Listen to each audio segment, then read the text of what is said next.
So if you guys didn't already know, Marvel Rivals has taken the world by storm, and I think it's pretty much took a big chunk out of the Call of Duty community as well. And Legendary Drops has a video called Marvel Rivals is a Wake-Up Call. I have no idea what it's about, but he's very eloquent and speaks very well. I don't know if he has his videos written or whether he just like talks that well normally, because that's how I make my videos. And if this is just him talking, incredibly impressive. Anyway, I haven't seen the video yet. I don't exactly know what it's a wake-up call for, but we're gonna find out. 20 million players in under 2 weeks. That's impressive. That is insane. What is going on? It's light, it's fun, it's flashy. It has some of the best character designs I have ever seen in any Marvel property, period. And on top of that, it has a battle pass that doesn't expire. Thank you. Thank you. Now, if we look at Call of Duty just real quickly, not only are they going to have the battle pass that expires, they're going to have events that expire with a premium pass coming up. And then it's not free to play. But Marvel Rivals is. Thank you so much for this lesson that you are teaching to the industry, because they need to learn it. Yep. And that's exactly what this game is doing right now, because this entire year we have heard the same line of garbage towed across the entire industry as to why live service games have been failing. It's not the character designs. The people who are talking about that are toxic. It's not that we don't understand what the players want. It's that there's too much competition in the industry right now. It's not I don't think gameplay. that's true. It's because people just aren't, interested in hero shooters anymore. Really? Wrong. Is that what it looks like to you? All of this back and forth while feigning Okay, ignorance. so like, I hope he says this at one point, but the one thing that you cannot deny is Marvel is an established IP. So when you have an established IP with an actual good gameplay loop is where this magic happens. If, say they took this exact same game that they have right now and put the Concord characters into it with the exact same gameplay, I think it would have been much better than Concord, but I don't think it would have had the pop that Marvel Rivals have. We've had some incredible games this year. We've had some incredibly popular games this year, but we haven't had that game that stood as definitive proof as to what the players have been asking for Isn't for a Pal long World time. this We year? haven't had that, 20 million players in under 2 weeks kind of. Is it? proof. Wasn't And that's Pal World exactly this what year? Marvel Rivals is. Am I wrong? It's a very fun game. And that's the main reason why people are playing it. It came out of left field for me. I'm actually a bit shocked to see. Actually, I'm not that shocked to see how popular the game is, because after playing it, you can see why everybody's playing it right now. Yep. But I think that this game stands as a lesson for the rest of the industry. And I think in a lot of ways, the people that were talking about live service games this year and why they were failing, they might need to go into hiding after this one. So you could use today's sponsor, Delete Me. So let's talk about something really important. Your personal privacy. If you've ever Googled yourself like I have, you know how much of your personal data is out there. Phone numbers, home addresses, even information about your family. As you can imagine, being a content creator, I value my privacy just as much as the next guy, and that's where Delete Me comes in, a service I personally use and trust to keep my information off the web. Delete Me removes your data from hundreds of data broker websites, those companies that are out there collecting and selling your personal information without your permission. Whether you've worried about things like identity theft, doxing, or protecting your privacy, Delete Me has your back. When I first signed up, I got my privacy report within a week, and I was shocked to see just how much of my personal information they found and removed for me. Plus, they keep monitoring and removing my data all year long. Here's the best part. You can try it out yourself. Go to joindeleteme.com/drops and use the code DROPS for 20% off.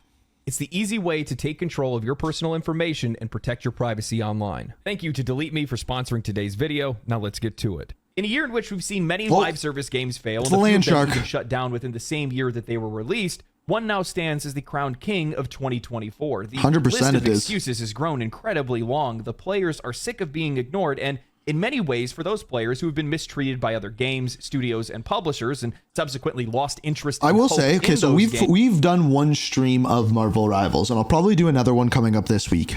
And what I will say is this gives me the same feeling that I felt the first time I played Overwatch. Marvel Rivals stands as their new refuge. Right at the end of the year, in the same week as the release of Path of Exile 2's early access, the game climbed to 480,000 concurrent players on Steam, while pulling similar numbers across PlayStation and Xbox. The developer announced in just under 3 days that the game had reached 10 million players. Just over a week later, they would update that number to 20 million players. Regardless of it being free to play or having the Marvel IP, while those are definitely factors here, we've seen plenty of games, especially live service games, fail to garner any level of success. At all. However, Marvel Rivals seems to have something that everyone else is missing. Now, I've been busy with other content and other games. However, whenever I get the chance to, I've been logging in and playing with friends. This game feels incredible to play, and that's something to take note of. That is incredibly important and here, like each character has like its own learning curve. So this is probably a really bad example, but I used to play Heroes of the Storm, and whenever I would have to switch between characters, it was like a whole new learning process of like, how do I use their abilities, things like that. This game has that. So does Overwatch, but this game has more characters. So in this genre, there are very few performance issues. The controls feel fantastic. Every character feels entirely distinct from the other. That's what I was just saying. We aren't beating the accusations here, as the great and wise Mike Ybarra so brazenly pointed out on Twitter and then later was shamed into deleting the comment. Marvel Rivals is essentially Overwatch, but there is a lot more here than just a fresh coat of paint. Yes. Marvel Rivals is a live service competitive multiplayer game developed by NetEase, offering players the opportunity to fight in an Overwatch-style game using iconic Marvel superheroes and villains. This game is the quintessential hero shooter, offering a roster of beloved characters, quite literally heroes: Spider-Man, Magneto, Storm, Iron Man, Captain America, and more. And the Land Shark. Really sets Don't forget Marvel about the Rivals Land apart Shark. from many of the other live service games is its commitment to staying true to that Marvel brand, offering a staggering 33 heroes at launch, all with abilities and skills that genuinely suit that character, combined with arguably some of the best character designs in all of Marvel. I think that's where Suicide Squad Kills the Justice League really went wrong. They didn't stay on brand. They forced the characters and the setting into a looter-shooter mold for profit purposes. None of the characters really used any of their trademark abilities, and everyone used generic weapons and guns to fuel that looter-shooter formula. In Marvel Rivals, you are playing as those heroes, fulfilling roles that they are best suited for and using abilities that make sense. I think it's unfair, though, to not be like, okay, these are established characters. These are characters that we know. For that character. What's really interesting with Marvel Rivals, and this is pretty much across the board, is there is a much higher skill ceiling due to the depth of mechanics between each characters and how they synergize together.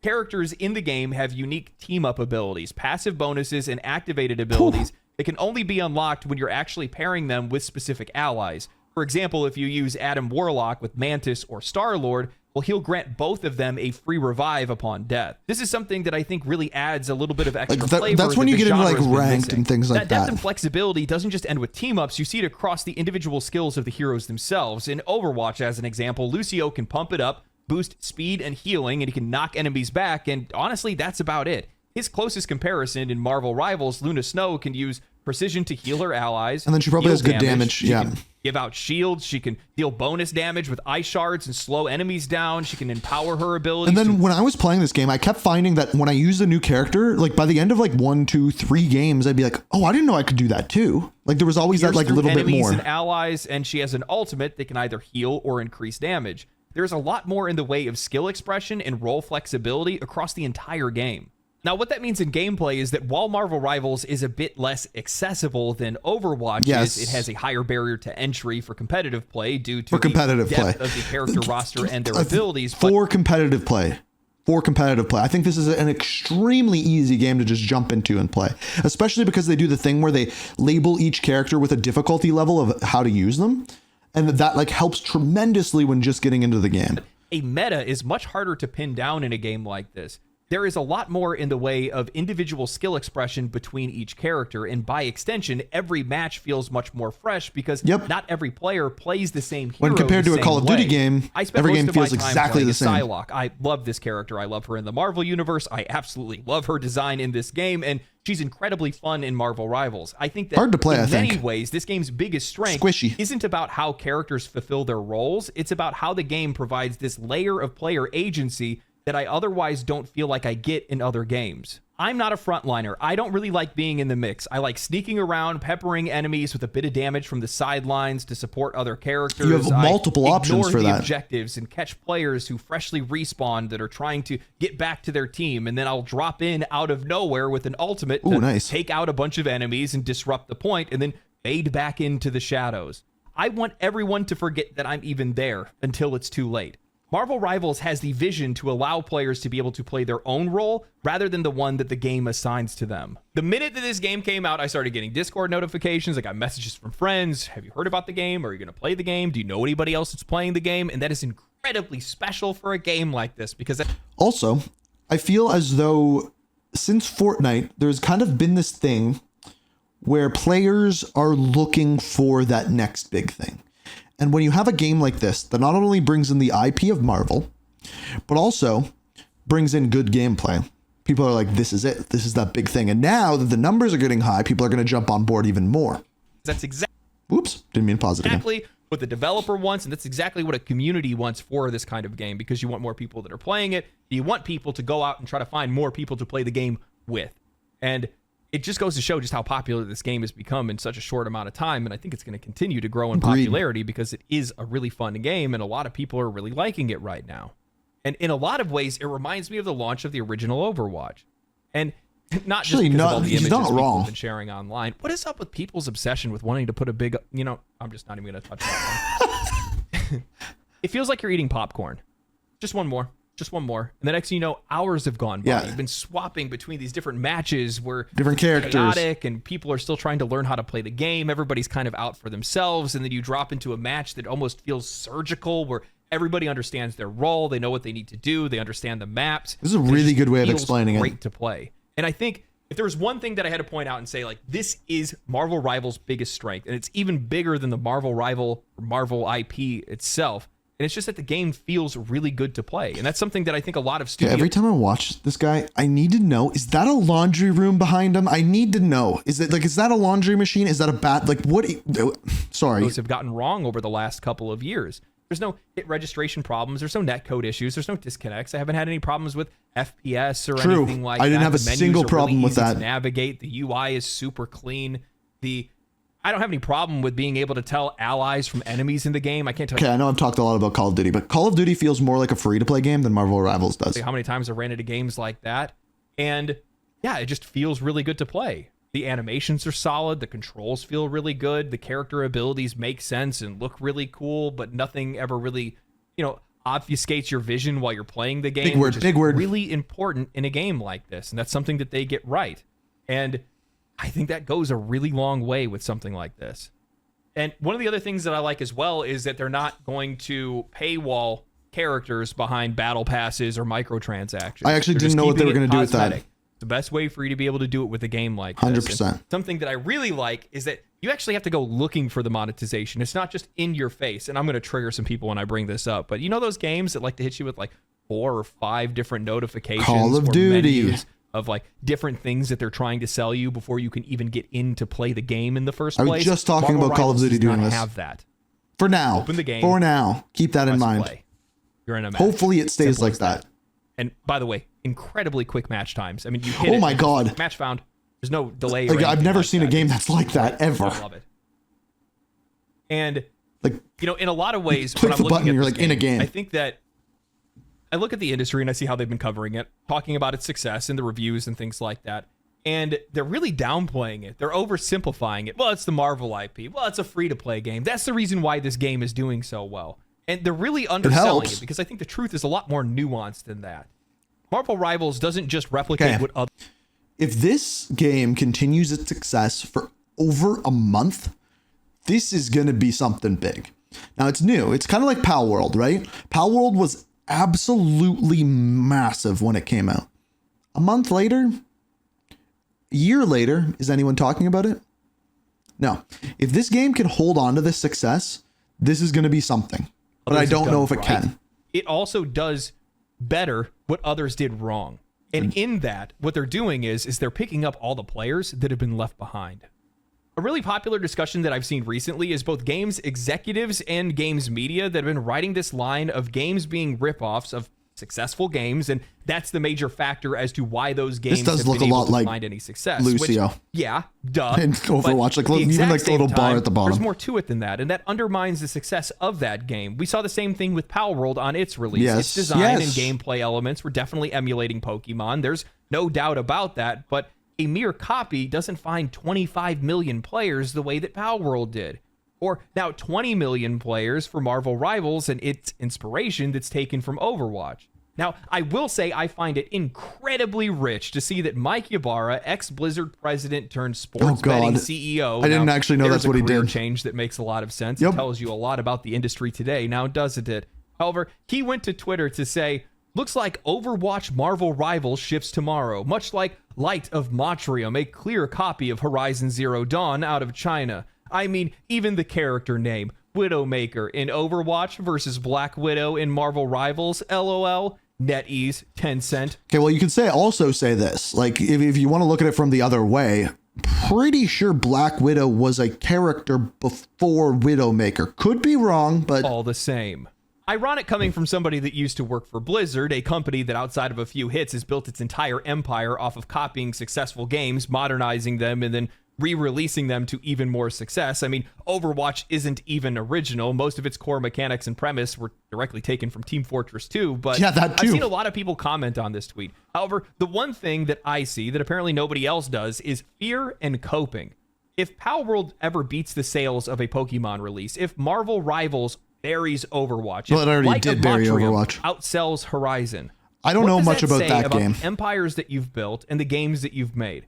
If somebody can simply walk up, take what you've done, make it more fun, more edgy, more sexy, or whatever, and then immediately find success. Sexy, interesting word for it. Aren't you the one that's failing to meet your customers' needs? Overwatch was massive when it first released, and it held that popularity for a long time. However, Blizzard, over the years, squandered all of the goodwill that they had created with that game. They killed their competitive scene by getting rid of the Overwatch League. They erased the original game when making Overwatch 2, effectively bricking and honestly, copies. They were talking about making this PvE style Overwatch game, and I think that would have been really good for them, and then just didn't do it. Just and maybe because it they wanted to push people into a new microtransaction ecosystem. For many, that was the breaking point. The players that remained behind did so because they actually believed in the promises that Blizzard had made for Overwatch 2. The PvE mode, the added depth, the value that was supposed to come with all of these great sacrifices that they forced upon the player. But in the end, all of that was taken away. All the future plans and promises were canceled. What they were left with was a stagnant live service game that was no better than the original version, that barely even changed, and had only taken their money and their hope. There's no loyalty there anymore. So when we see a new game like Marvel Rivals step out on... That sounds like Call of Duty right now. Jeez. Onto the scene, it has a ton of recognizable characters, more depth, and a clearer vision of the future. Well, it's easy to see why players would go to play that game. I mean, Blizzard is practically forcing them to at this point. That's why I always thought it was odd when I would see how often games media would talk about why Sony's Concord failed, claiming that it had to do with the fact that the hero shooter genre just wasn't in style anymore. It had nothing to do with that. In fact, I would like to believe that there's probably a growing hunger out there for something to replace Overwatch, because there are so few experiences 100%. like that in the market right now. There are so few low commitment, fun games that have great multiplayer experiences with this is one of the reasons this is one of the reasons why I was so surprised about X Defiance fail. When you that is the only game that's really a 1-to-1 comparison with Call of Duty 6v6 multiplayer. And then it came and it died. And really right now, like, Call of Duty is kind of like the 6v6 multiplayer is kind of dying too, and certainly Warzone is. High ceilings for competitive play. That's why Overwatch succeeded for so long. It stayed true the entire time. Marvel Rivals is finding success because that need is still there in the market. Concord didn't fail because of the genre. It failed because it lacked the one thing that Marvel Rivals has in abundance: character. In an interview with Eurogamer, Thaddeus Sasser, the director of Marvel Rivals, said that Concord didn't bring any unique value, and that's the reason why it failed. Saying that the truth is, I don't think anybody can predict this, or the games industry would be radically different today. There are a lot of games that come out that people are like, it's going to do well, and it flops. Or people are like, it's going to flop, and then it succeeds amazingly. I think it's really hard to tell ahead of time, and you're always worried about that. The trick is you have to have that reason that people want to come play your game. Yes. I think that Marvel this Rivals is exactly does that what I've been saying with Call of Duty. I don't know about you, but when I heard about the like, game's concept, like, I what was is the like, reason to play? Oh my God, I want to go be Storm in the game. I want to go be Doctor Strange 100%. In the game. I want to be those heroes in the game. That sounds awesome. And of course, my mind immediately leapt to all of the cool possibilities that you could have with that. And that's what I think will pull people in. And I think he's right. Heck, I don't even remember any of the names of the characters from Concord, and I don't think anybody will. Concord really didn't do anything. It had these characters that weren't all that well designed. People didn't really want to play as them or even get to know them, and the developers just assumed that we would want to get to know them. We know that because they had this whole plan and business strategy around delivering Captain America's so tanky. For the cast of characters. You either have to hook players with something that they know, or you have to tantalize them with something that is so cool that they need to know more about it. Concord did neither of those things while also looking not really all that entertaining to play. You know, another justification that I'm seeing right now as well is that the reason why Marvel Rivals is doing so well is because it's free to play. And then they make the comparison and say, well, you know, the reason why Concord failed was because it was $40. It would have done better if it was free to play. It is somewhat true. I don't think that that's as big of an impact as many in games media or even the industry thinks it is. It is an impact. From my perspective, when you make a game free to play, you're essentially just removing the ceiling on what kind of success a game can have, because you can basically reach any audience anywhere at any economic status. But at the end of the day, if a game is good enough or interesting enough, or it's a game that players just genuinely want to play, they will buy that game. I mean, Call of Duty still sells gangbusters. Is it not anymore? OverWatch wasn't free to play when it first came out, and it still did really well, and it stayed popular for a really long time. I just don't think it's as big of a factor as people make it out to Possibly. be. People will buy the games. We've seen that all year round. The most successful games this year were games that were sold, not necessarily games that were free to play. Power World. Look at Black Myth Wukong. Or that. Look at Baldur's Gate 3 last year. Look at Elden Ring. Look at Elden Ring Shadow of the Erdtree. There are tons of examples of games that sold just fine and really weren't limited by the fact that people had to pay for them. You know, it's actually crazy. I think that's a kind of disingenuous statement, because all of those games that he just listed were not live service games. If you replace what he's saying there with live service games, it's a lot harder to name them, right? Like, try to name a successful live service game that is a paid game. Really, the only one that comes to my mind, and I please do, if you have any. Helldivers, Call of Duty, and I don't know how well Helldivers is doing right now, but like, it's hard to name a paid live service game that does well. Crazy is that I can't remember exactly what video this is from. I'd almost guarantee it's from a wake-up call. But I talked about how none of these live service games, none of these publishers are out there creating any goodwill with their audience. All they're doing is creating a scenario in which players are ready to be taken away from them at any given moment, because all they do is take. It's always a net negative for the players and a net positive for them because they keep making money. Yep. And because of that, you're not building any loyalty. And holy that's shit, why I this is think a good a game take. like this is succeeding, is because in a lot of cases, it's just players that have been burned by other games that have been waiting for something else. And this is the shiny new toy, and it looks really fun and cool, and it's recognizable. And that's why players are going to play it. And what's crazy is that any company could build loyalty. They could actually hold on to their player base. I think a really good example of this is Path of Exile and Warframe. Yep. Years of customer satisfaction, and those players are stuck to those games. They're not going anywhere. Every single time they do an update, bam, player numbers shoot up. Path of Exile just released Path of Exile 2. Game blows up. Over 500,000 players on Steam. Who knows how many players across other platforms? Blizzard could have done that, but they didn't. They instead wanted to milk their players for all they're worth. And while I don't think we're going to see, a massive impact in the player base of Overwatch immediately, we probably will see it over time. I'm pretty sure you have. Keep in mind, those players are invested over there. They have skins. They've been playing the game. They understand the game. They know the meta.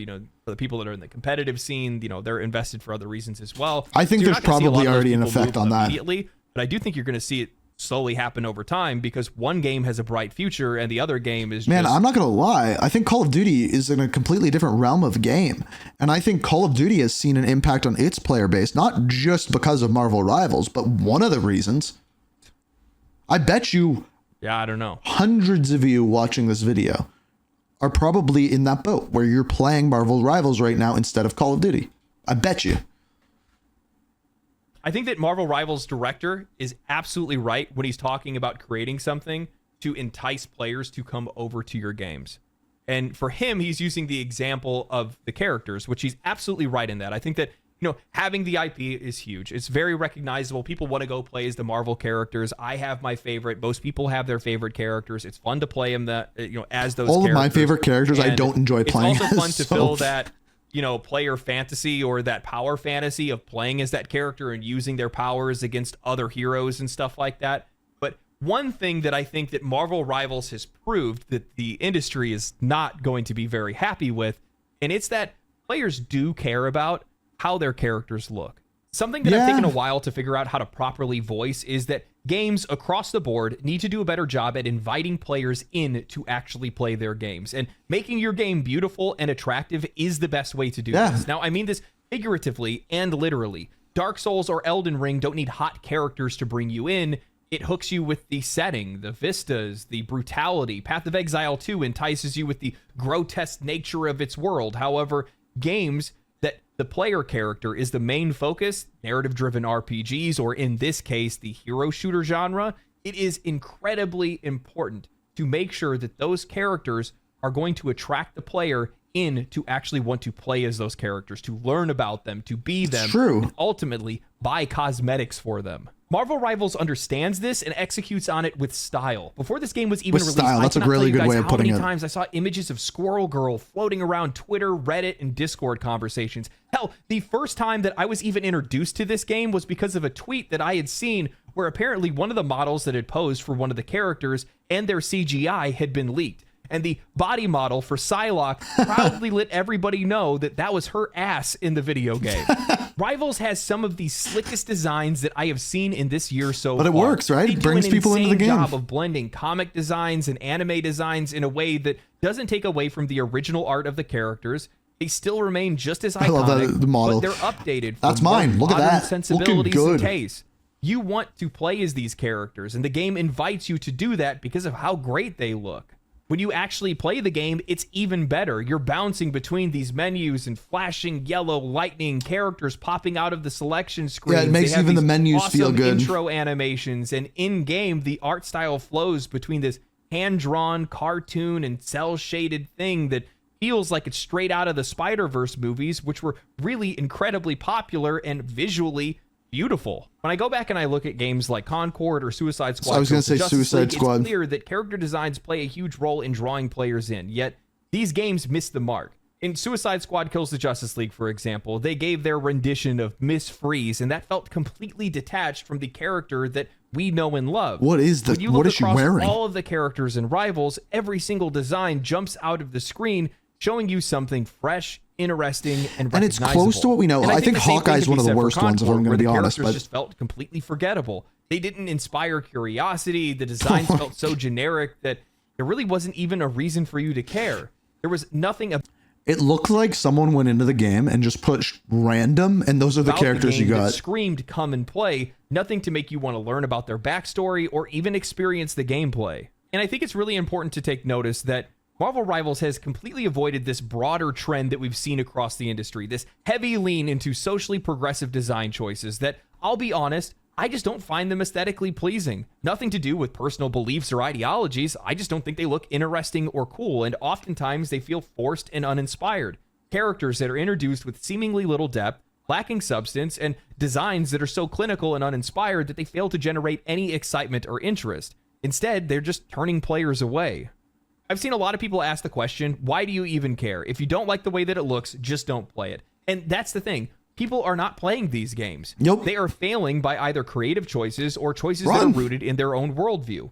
I want games to succeed. I want games to do well. I don't want developers to lose their jobs or studios to go out of business. I want more games to play, and the only way for that to happen is for more studios and publishers to face reality. Baldur's Gate 3 and Larian Studios' director of publishing, Michael Dow, stated this perfectly. He said, 2025 and beyond is going to be an extremely tough time to ship a game, with division spilling into everything.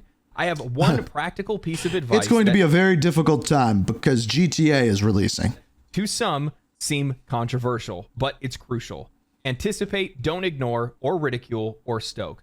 Figure it out, navigate the waters, even if you think they're unfair, or that the sea shouldn't be that rough. The reality is that it is. And he's absolutely right. That's just the reality of the world. Ultimately, when a game fails to deliver on its foundational elements, strong, engaging characters and designs that invite players to connect, everything else becomes irrelevant. Players need to feel drawn into these games' world, and they need to be invited in before they can even get to the gameplay. While many may wish that the world was different and they want to project their worldview onto their games and their characters, you are selling a commercial product that people are expected to buy for you to stay in business. And if they don't it's like, this is like a very, very difficult way of saying you got to make something people like. That's all he's saying. The way that it looks, they're not going to play it. Now, I want to be crystal clear on this because this is social media. I don't even know how they got on this roof. I'm going to be honest with you. Take you out of context and completely miss the plot when it comes to these conversations. So I'm going to be literal as possible. Looks alone will not and cannot bring you continued success. Yes. They can garner attention, but clarity eventually will take over and interest will be lost if there's nothing else there beyond the looks. A perfect example of this is The First Descendant. This game has some of the hottest character designs that you can find in gaming without having to private your Steam library. Many people celebrated the release of The First Descendant. It soared up to 260,000 players on Steam within the first week of its launch. It was well received on console, and it quickly became the flag to fly in the face of developers that were creating games for the mythical modern I don't know much about audience this game. and the Does it journalists suck? that defended them. I played The First Descendant. I reviewed it on this channel. And while I felt it controlled well, it was one of the most shallow games that I've ever played. It was repetitive. It lacked diversity in gameplay and content. And its progression and monetization was completely taken from Warframe, but they had gotten rid of all of the fairness and generosity. Overall, the game just had no soul. And to nobody's surprise, the game lost 94% of its player base since launch. And the truth of the matter is, you need to have more than that. And I think that Marvel Rivals is likely going to be that proof of concept. Well, this is exactly what I said, right? Like, this is great now. Let's see what it's like in 2 months, 3 months, 6 months, a year. Or any game for that matter is about making a game that resonates. It's about the combination of all factors that make a game successful. Like, right? Like, they made a cool game now. How do they keep that over and over again? One of the reasons why Call of Duty is always successful is because there's a brand new one every year. If I don't like this one, next year maybe. Right? What keeps us playing Marvel's Rivals? The addition of new characters? Maybe. Yet fresh. It has a lot of depth. It has a high ceiling for skill expression. It has some stunning artwork and character Great designs. artwork. And most importantly, it's a game that understands what players want, respects it, and delivers it. And it's just a fun game. Yeah. At the end of the day, that's exactly what we need these games to be. It's the most important thing is for these games to be fun and enjoyable, and that's exactly what Marvel Rivals is. It's very light. It doesn't feel high commitment or anything like that. I love the character designs. I love the animations of the game. I just like playing the game. It's just fun to play. And that's what you want from a game like this. You know, I've seen a lot of the reviews for this game talk about how it's just a messier version of Overwatch. And while I think that's true in some cases because there's so many characters and they have so many abilities and the synergies and the team ups and stuff like that. But like you break things? At the same time, that's kind of the charm of the game. That's why the game's so much fun, is because of the chaos. It's one of those things where it's actually more difficult to describe and it's better off. So I just recorded a video about what is going on with Call of Duty right now. And it's this exact thing that is causing problems, where they try to make your gameplay experience so scripted where, oh, we're going to decide exactly how much XP you're going to get a game because it's going to be different on different maps. And then we're going to decide who you're going to be playing against. We're going to decide everything's going to be AI. No, just let us have fun. Experience. So I highly recommend, if you guys like these kind of games, go give it a shot. I think it's really cool. Plus, on top of that, I just like to see games like this succeed in the first place because I think they do show off a really good example of what players are looking for in games today. And it gives a better through line for other developers to emulate that success and, yeah, follow the leader in this case. And but again, how long does this last? This game came out of left field for me. I was not expecting this game. And when I first saw Marvel Rivals, I thought it was going to suck. I keep doing this to myself. I had written this game off entirely because I saw it was made by NetEase. I didn't do that. I am one of those people that used to have a bias towards a lot of Chinese game developers because I was always seeing the same kind of games. The gotcha mechanics a lot. Usually just blatant cash grabs, gotcha games, things like that. And it's just not for me. I like things that value my time and money. And oftentimes the games that were coming out of there were games that didn't do that. And I had written off Once Human. I was proven wrong. I written off Black Myth Wukong. I was proven wrong. I wrote off Marvel Rivals.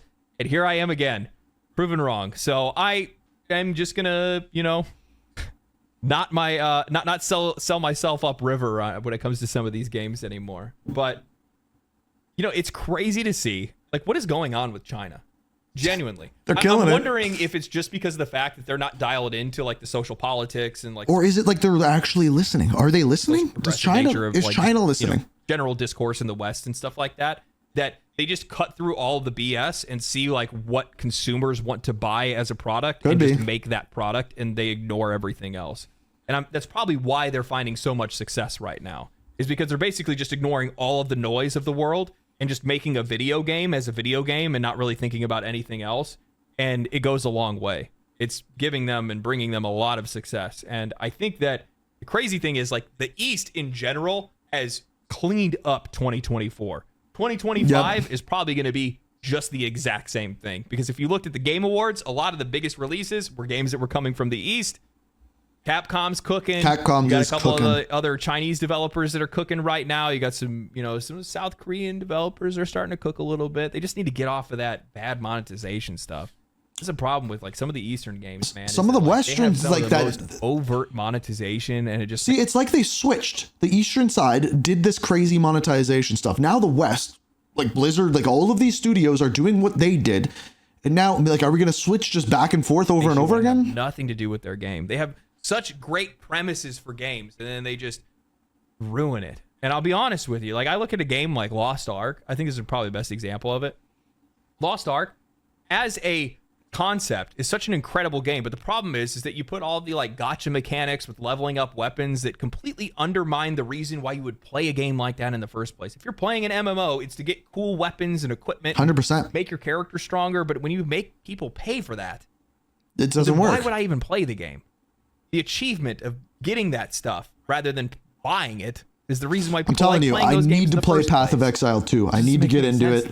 But like, there's so much stuff right now that I want to get my hands on and play. Speaking of 2025, this is likely my last video of the year. Oh, happy New Year, brother! Thank you guys for everything. This year, this guy's blowing up this year. He makes great videos. Wild. I was laid off this time last year, and in a year's time, here I don't know, I am actually now know what he in a did new before. career that you guys have so graciously given to me because you guys support this channel, you guys support the videos, you share the videos, you subscribe, you like the videos and comment and hang out in the Discord and show up to streams and stuff like that. And it's changed my life in an indescribable way. I'm not a rich man or anything like that. I'm just living a solid life, and I'm doing something that I love to do, and I appreciate you guys for empowering me to be able to do just that. And I just want to say thank you. I want to know whether you write your videos cool, or not. Stay righteous, stay safe, and Merry Christmas, you filthy animals. I really do want to know whether he has a script for his videos or not, because he's a very eloquent speaker, and he does a very good job at what he does. But I agree with most of the stuff that he said there. The one thing is he was comparing Marvel Rivals to a lot of games that are not live service games. And I think there's a very distinct difference between that, right? Between a Black Myth Wukong and between like a Call of Duty or Marvel Rivals or even Overwatch, right? And I think that's a very important distinction to make. But I don't know. Are you guys playing Marvel Rivals? What are you thinking of it? Is it a game changer for you? And are you going to stick with it? I guess that's my biggest question is if you're playing that, is this going to be your game for a long time?